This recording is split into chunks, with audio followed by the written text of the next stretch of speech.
All right, folks, so in today's video, we're going to take a look at AM and FM modulation, or maybe it's FM and AM modulation. I'm not entirely sure. In the video, we're going to take a look at a couple of practical examples of the signals using an oscilloscope. You can see it right here. Maybe it's right here behind me. And we're going to be generating these signals with a Siglent signal generator. I guess that makes sense.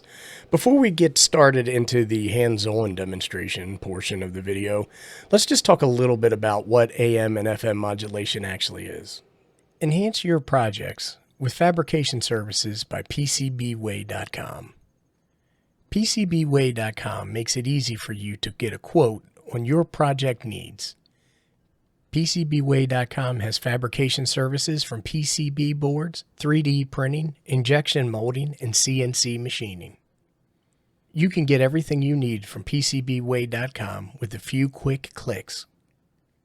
With PCBWay.com, you know your project will be a success. All right, so the first question is, what is modulation? And it is a technique that is used in radio or RF communications to transmit information over radio waves or signals. This information, usually voice, but it can also be data, is overlaid on top of a carrier signal. So when you key up a radio on AM or FM, you get a carrier signal, which should be a bit of a sinusoidal wave, and we can take a look at that as well. And then what we do is we take this information and we modulate it on top of that carrier signal. There's a couple of reasons that we do this. The information that we want to send, if it's audible tones, for example, like your voice, those are very, very low frequency, and it's difficult to get those to go very far. Also, in order to be able to send and receive those, you would need to have some pretty considerable sized antennas. The lower the signal or lower the sound wave, the larger it is, and that means bigger antennas. So what we do is we put it on top of a higher frequency to get it to go further and use smaller antennas. There's some other reasons too, but that's the main thing. Once this newly modulated signal is received by a station, it needs to be demodulated in order for the information to be useful.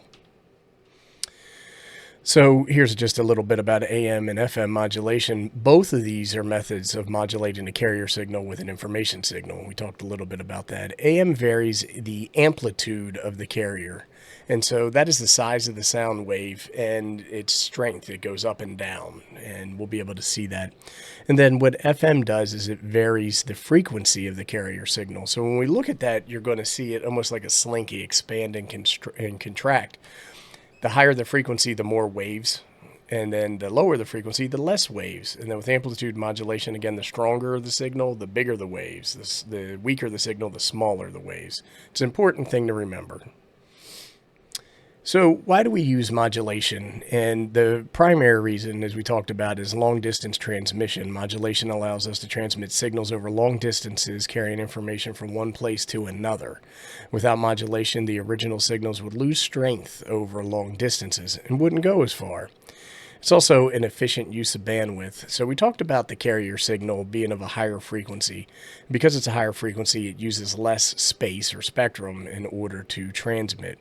Modulation allows multiple signals to coexist with the same frequency range without interfering with each other. Different modulation techniques and frequency bands are allocated for particular applications, enabling efficient use of available spectrum. So you'll see amateur radio, for example, is allocated to the 2 meter or 144 megahertz, give or take, frequency.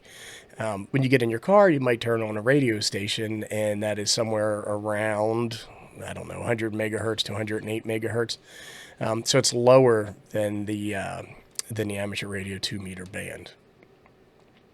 Then we have it's less noise. Modulated signals often are better at resisting noise and interference, and we'll talk about some of that interference as we go on. And it also allows us to have a standardized way to transmit this information on top of the carrier signal. So you can go to the store, you can buy any radio that you want, and you can listen to FM radio stations, for example, because they use a standard. And we use that standard in two-way radio communications as well.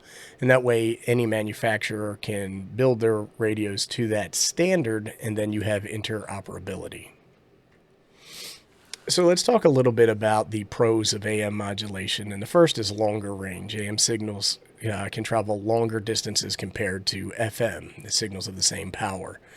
And this might be evident if you get into your vehicle and you can listen to AM radio stations that are further away than the FM radio stations. AM uses a really simple technology, so the receivers are less complex and less expensive to build. And this is why you can go onto eBay or Amazon and you can pull up AM radios for $10 or less. FM radios tend to cost a little bit more based off of the complexity, the components, and the construction. AM signals require less bandwidth than FM signals, and so they're a little bit more efficient. And they're really good for nighttime propagation, the way that they propagate either via ground propagation or skywave propagation. And I've got videos on propagation if that's what you're interested in. You can check those out.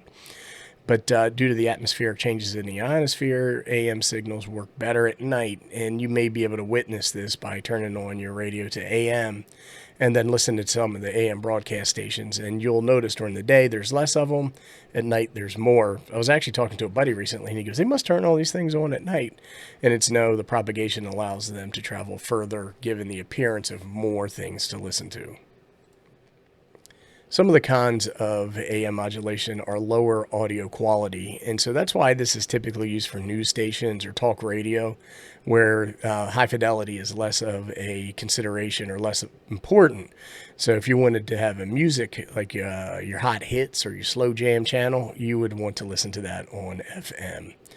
AM is more susceptible to noise, and some of this noise comes in from electricity, like power lines, or maybe something inside your house or your ham shack causing interference, but also atmospheric conditions like lightning, for example.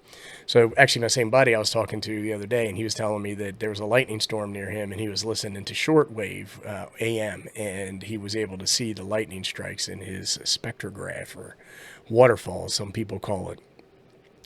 Here we go, interference. I think I just covered all of that, so we're just going to keep moving along. Okay, some of the pros of FM modulation are audio quality. We talked a little bit about you want to use this for music, but they offer higher fidelity compared to AM, so it's more information that you can impose on your carrier signal. They're more resistant to noise, so you're less likely to hear noise from electrical components or atmospheric conditions. Local coverage is something that we want to consider here. So they have a shorter range compared to AM. So in amateur radio, for example, we use FM for all of our simplex communications from point to point. Like say my buddy down the street, or for example, I'm going to talk to him on FM in a higher frequency than I am on an AM signal. Just because it's going to be better, it's going to sound better, and I'm going to have more clarity. And the other thing is we use those for repeaters for local coverage. Most, if not all, are FM modulated or some sort of digital mode. And then we have reduced atmospheric interference. So I'm not going to say you'll never hear lightning on on your FM radio, but it's less likely than you would on AM. Some of the cons for FM modulation are shorter range. So that is a benefit and a con, where you can use this for cleaner, clearer, crisper shortwave communication, but it is not going to go as far as AM signals. It requires wider bandwidth, and this is because you are imposing more information or can carry more information. So it uses more spectrum. It's a fatter signal than AM, which is a little bit skinnier. Now with amateur radio, we can adjust that, and there's certain standards and best practices that we follow.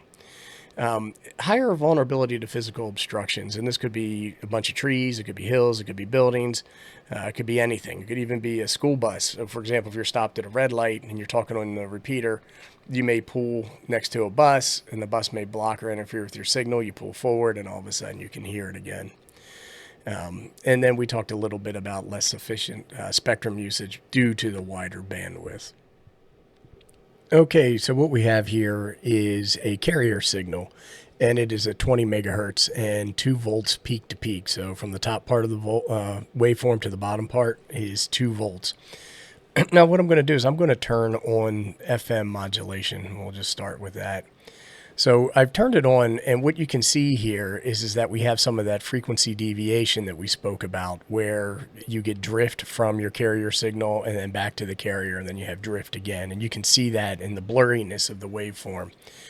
So when we set a FM modulated signal, one of the parameters that we set is how much variance that we have, or deviation. I've seen it called both things. I think deviation is the official term.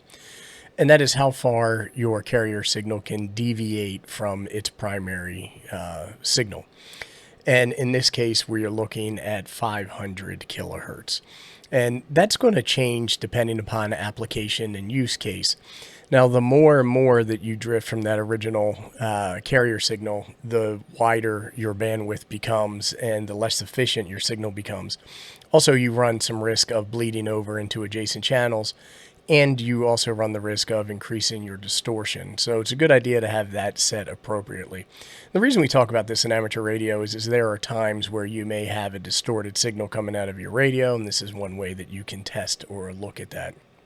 So one of the things I wanted to do is I just wanted to show the difference for this frequency deviation if we adjust that. So here we are at 900 kilohertz. I'm sorry, 90 kilohertz. We were at 500. And as I go down, you can see less and less.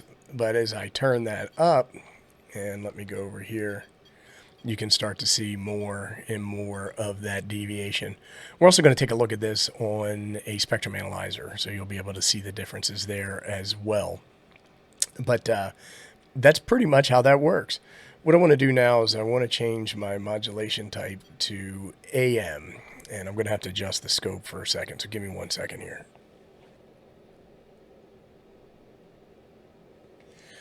And then what you can see here is the modulation of the signal as it goes up and down.